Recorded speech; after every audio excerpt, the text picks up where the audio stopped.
Hey guys, Holy Lance here again, and today we got a video about how to better yourself in Battlefield 1.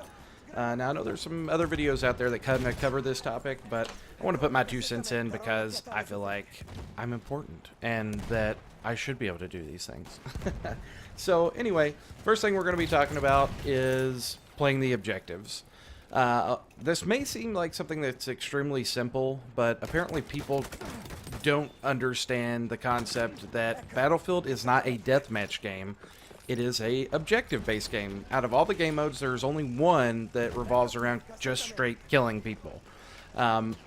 It's very important to play the objectives, to push in, to back cap, and cap them.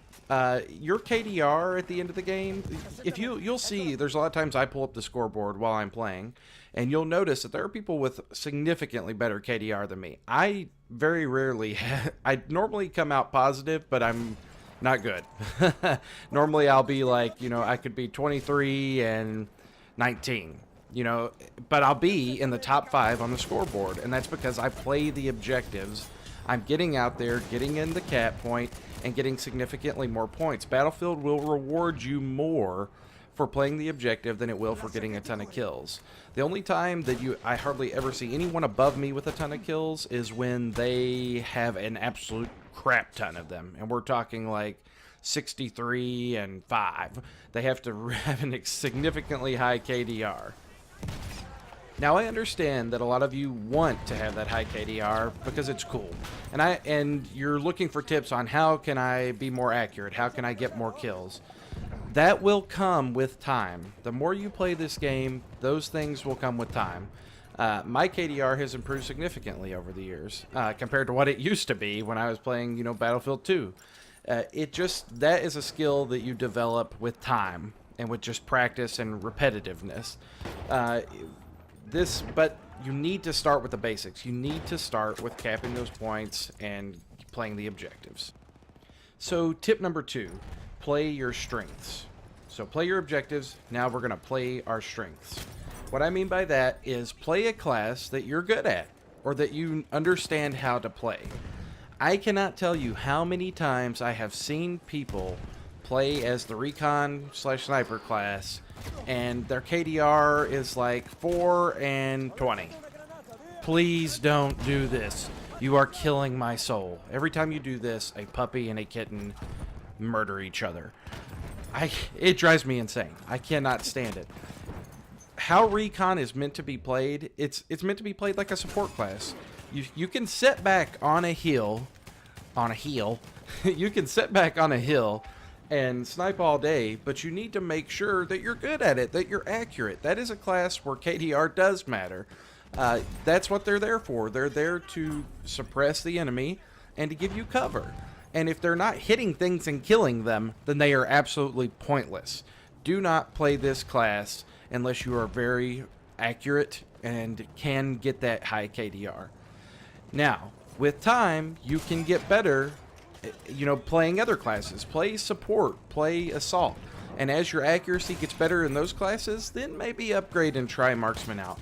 But don't just set on marksman because you think it's cool, or, maybe you think that if you just continuously set on a hill in the back that somehow you'll magically get 20 kills and only die 5 times. Please, please, please, play a class that you are strong at. Another thing, the classes that are support classes like the medic and support itself, they can drop pickups and they get points for those. Those points are going to contribute to getting you in the top 5 on the board. Make sure you're dropping ammo, make sure you're dropping health, make sure you're reviving people.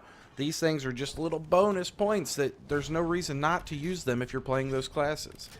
Play the objectives, drop that stuff, get your bonus points, and you're going to get in the top of the board. Okay, my third and final tip, back cap and spread out.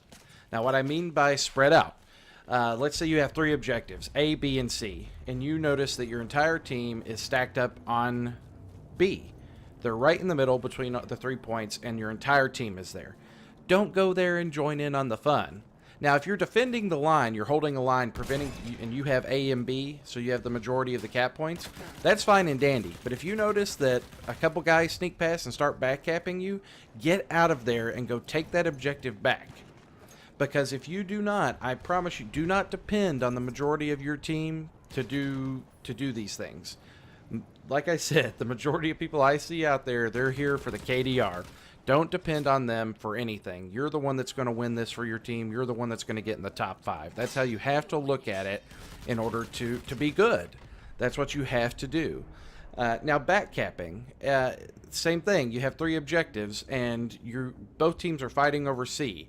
Sneak around. Get in a boat, go around, or just sneak around the edge of the map and get into their backcap and take it. That's going to pull heat off the front line, essentially, off the middle objective. That's going to pull their people back because they're going to have to come back and take that point, which is going to hopefully give your team time to push in and take that center objective. Does that happen every time? Most certainly it does not, and it enrages me, and it's the reason why I'm going to have a heart attack one day. But that's another story.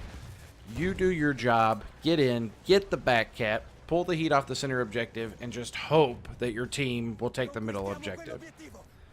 So guys, I hope that these tips can help you out some. You can definitely look when I pull up the scoreboard and see that I'm a good player. I will get in the top 5 almost every game. Most of the time I'm in the top 1, or I'm either the top 1st or 2nd position, even on a game where we're losing. Do I win? Does my team win every time? No, it doesn't, because Battlefield is heavily dependent on team play. And you just really have to hope that people are going to play the objectives. And that's why I'm kind of putting this video out there. I hope that people will see it and maybe it'll improve their gameplay. So if you like the video, like and subscribe. And until next time, Holy Lance out.